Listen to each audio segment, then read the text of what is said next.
রোগমুক্ত আলুটা তৈরি করতে হলে আপনাদের এখন কি করবেন সেটা আপনাদের এবার দেখে দিই।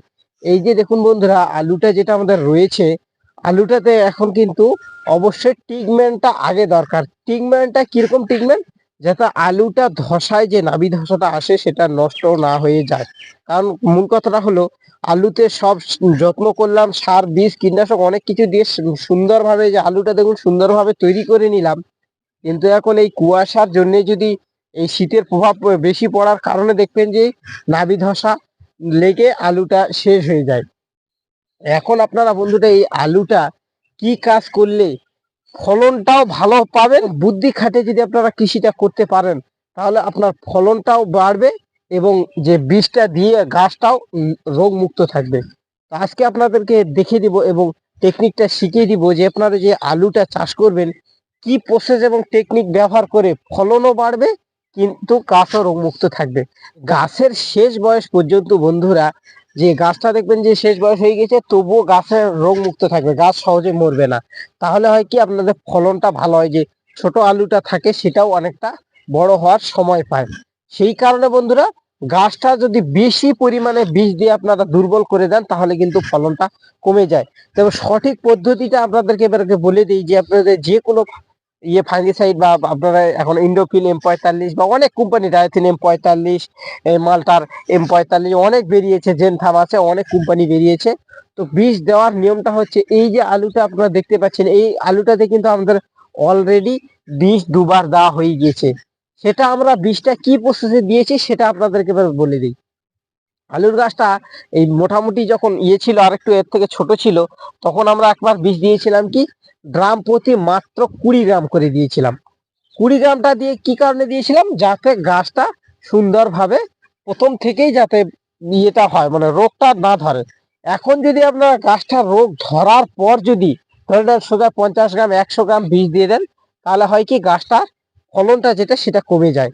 সেই কারণে প্রথম অবস্থায় আপনারা 15-20 গ্রাম, লিটারে 1 গ্রাম করে যদি ডায়াথিন M45 বা ইন্ডোফিন M45 বা মাল্টার M45, যে কোনো এই যে ফাঙ্গিসাইড বা এগুলো আছে M45, এগুলো যেগুলো আলু ধসার জন্য ব্যবহার করি, সামান্য পরিমাণে যদি আপনারা আলুটা গাছটাকে ছড়িয়ে দিতে পারেন তাহলে কিন্তু আলুটার সহজে একটা কম হবে।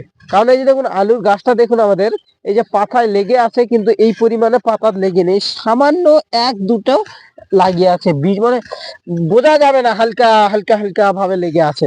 মানে এটাই যে এখন ওয়েদারটা চেঞ্জ হচ্ছে সেই জন্য এর হালকা ভাবে দেওয়া আছে। আলুর গাছটা দেখুন একদম নিরোগ আলুর গাছ রয়েছে, কোনো একদম চারপাশে দেখুন একটা নেই, কোনো যে একটা রোগ ব্যাধি বা পাতা ফুটো বা ধসার কোনো আক্রমণ। পাতাগুলো দেখুন একদম, পাতাগুলো দেখুন চক চক পাতা, দেখুন পাতাগুলো দেখুন একটা কিছু আছে, একটা কিছু একদম ঝকঝকে একদম রোগমুক্ত পাতা। এই যে রোগমুক্ত আলুটা রেখেছি, এই আলুটার এই যে টেকনিকটা বলবো, এখন আপনারা আলুটা হলো যদি ইন্ডোফিলটা এখন ধরেন কুয়াশা সারাদিন রৌদ্রের মুখ দেখা যাচ্ছে না, তাহলে কিন্তু বিষের পরিমাণটা আপনাদেরকে বাড়িয়ে দিতে হবে। যেমন ধরে নেন এখন যদি আপনারা ধরে নেন এই যে আজকে একটু রৌদ্রটা বেরিয়েছে, 2-1 দিন তো খুব কুয়াশা ছিল, তো এখন যদি আপনারা ওই আলুর পরিস্থিতি দেখেন যে গাছের একটু 2-4টা ধসা দেখা যাচ্ছে, কি একটু পাতা পোড়া পোড়া ভাব হালকা, আর ওষুধ বীজ ওই ইয়েটা যদি না দেওয়া থাকে তাহলে কিন্তু মুশকিল হয়, এই জন্য আগে হালকা করে দিতে হবে।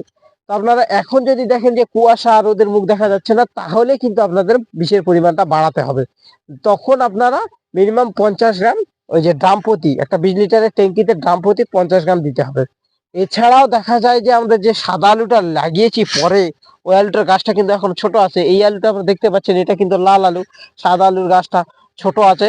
সেটাতে কিন্তু সেই পরের দিকে কিন্তু বিষের পরিমাণটা আরো একটু বেড়ে দিতে হয়, কারণ যত কুয়াশা পড়বে তত কিন্তু আলুর যে দাবি ধসাটা থাকে সেটা কিন্তু সমস্যাটা বেশি দেখা যায়। সেই কারণে সেখানে পরিমাণটা তখন আরো বেড়ে দিতে হবে। তখন মিনিমাম আপনাদের 70-80 গ্রাম দাম প্রতি দিতে হবে, না হলে কিন্তু আলুটাকে আটকাতে পারবেন না। আর প্রথম থেকে যদি ধীরে ধীরে ধাপে ধাপে এগোতে পারেন তাহলে কিন্তু ভালো হয়। কারণ ধাপে ধাপে আগাতে বলেন, প্রথম সপ্তাহে আপনারা দিলেন ধরে নেন 20 গ্রাম করে ডাব প্রতি, তারপরের সপ্তাহে বাড়িয়ে দিলেন একটু 30 গ্রাম, তারপরের সপ্তাহে 50 গ্রাম, এইভাবে আলুর গাছ থেকে কিন্তু। কারণ হলো আলুতে ধসা নেই, রোগমুক্ত আছে, আপনি তবুও যদি বীজ দিয়ে যান তাহলে কিন্তু আমার ভালো রেজাল্টটা পাওয়া যাবে না, তাহলে কিন্তু ফলনটা কমে যাবে। তো বন্ধুরা এই যে দেখুন আলুটা আমাদের একদম ওকে আছে। তো তাও তবুও আমরা এবার এই যে এখন একটা দিয়ে দিব ইন্ডোফিল। এই যে দেখুন ইন্ডোফিল M45 নিয়ে এসেছি, এই যে জমিতে চলে এসেছি।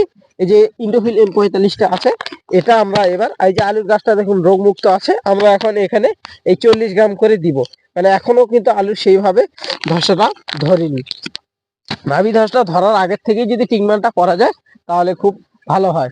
তো বন্ধুরা এই ছিল আজকের ভিডিওটি ভালো লাগলে লাইক শেয়ার সকল কৃষক বন্ধুদের কাছে শেয়ার করে দিবেন, এবং কিছু মতামত থাকলে অবশ্যই কমেন্ট করবেন।